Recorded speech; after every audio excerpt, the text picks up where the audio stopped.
Hi friends, Vijay வெண்பா சீரியலோட latest promo பற்றி இந்த வீடியோவில் நாம் பார்க்கலாம். ஸோ இன்றைக்கி ப்ரோமோ பார்க்குறப்ப வேறு லெவல். இந்த விஜய்கிட்ட இந்த மாற்றம் கண்டிப்பாக நடக்கணும், அதுக்கு மெயின் காரணமாக இருந்த அன்னபூர்ணியை பாராட்டியே ஆகணும் அப்படின்னு நீங்கள் ஃபீல் பண்ணால் நம்ம வீடியோக்கு ஒரு லைக் பண்ணிக்கோங்க. ஸோ அன்னபூர்ணி வச்ச போட்டியில் மாற்றி பல கேள்விகள் கேட்கப்பட்டிருக்கு.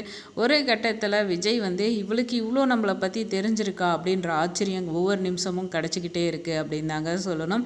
இந்த நிலையில் அடுத்த கொஸ்டினாக நம்ம அன்னபூர்ணி அம்மா அவங்க ராஜேஸ்வரியை நோக்கி வைக்கிறாங்க. விஜய் பொக்கிஷமாக நினச்சி வச்சுருக்க ஒரு விஷயம் என்ன அப்படின்னு சொல்லிட்டு ஒரு கேள்வியை கேட்குறாங்க.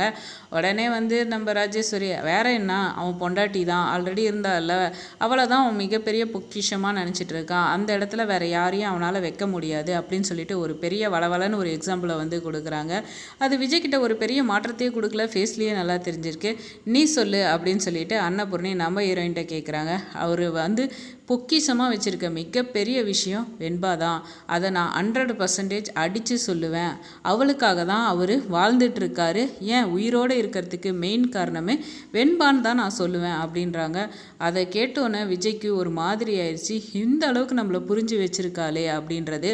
அதையும் தாண்டி விஜய் என்ன பண்ணுறாரு அப்படின்னா, இங்கே பாரு, நீ தான் என்னை ரொம்ப நல்லா புரிஞ்சு வச்சுருக்க, அதுக்கு ரொம்ப தேங்க்ஸ் அப்படின்னு சொல்லிட்டு ரொம்ப எமோஷ்னலாக விஜய் ஃபேஸில் பார்க்குறப்ப வேறு லெவலில் இருந்தது அப்படின்னும், வெண்பா பாப்பாவுக்கு அப்பா தன்னை இப்படி வச்சிருக்காருன்றது வெண்பா பாப்பாவுக்கு ஒரு பெரிய சந்தோஷம் கொடுத்துருக்கு அப்படின்னு தான் சொல்லணும்.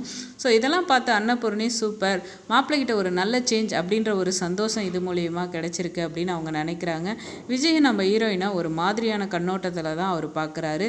ஸோ எல்லா வகையிலையும் பார்த்தோம்னா கண்டிப்பாக நம்ம ஹீரோயின் தான் ஜெயிக்க போகிறாங்க. ராஜேஸ்வரி மேம்போக்கிலையாக பதில் சொல்லி கடைசீட்டில் அவங்க மூக்கு தான் அறப்போகுது. ஸோ அந்த வகையில் பார்த்தோம்னா கொண்டு வந்த உதிரிப்பூவை கண்டிப்பாக ராஜேஸ்வரி தான் கட்ட போகிறாங்க. நம்ம ஹீரோயின் ஜெயிச்சு மாதம் அவங்க தான் வச்சுக்க போகிறாங்க அப்படின்றது இதிலே நல்லபடியாக கன்ஃபார்மும் ஆயிடுச்சு. இதெல்லாம் என்னங்க பூ, இது நம்ம விஜய் மனசில் நம்ம ஹீரோயினுக்கு இப்படி ஒரு இடம் கிடைச்சது தெரிஞ்சு விஜய் ரியாக்ட் பண்ணதை வச்சோன்னே நம்ம ஹீரோயினுக்கு இனி அவர் நம்மளை ஏற்றுக்க மாட்டார், ஏதோ வெண்பா பாப்பாவுக்காக இருக்கலாம்னு நினச்சா நம்ம ஹீரோயின் மனசில் ஒரு பெரிய, அதாவது ஒரு சின்ன பூ பூக்க ஆரம்பிச்சிருந்தாங்க சொல்லணும். நம்மளை விஜய் ஏற்றுப்பாருன்ற ஒரு நம்பிக்கை பூத்துருக்கு. ஸோ அதுவே நம்ம அன்னபூர்ணி பண்ண விஷயத்துக்கு சூப்பர் அப்படின்னு தாங்க சொல்லணும். ஸோ வெயிட் பண்ணி பார்ப்போம் என்ன நடக்குதுன்னு. இந்த வீடியோ உங்களுக்கு பிடிச்சிருந்தால் லைக் பண்ணுங்கள், மறக்காமல் சேனலை சப்ஸ்கிரைப் பண்ணுங்கள். தேங்க்ஸ் ஃபார் வாட்சிங்.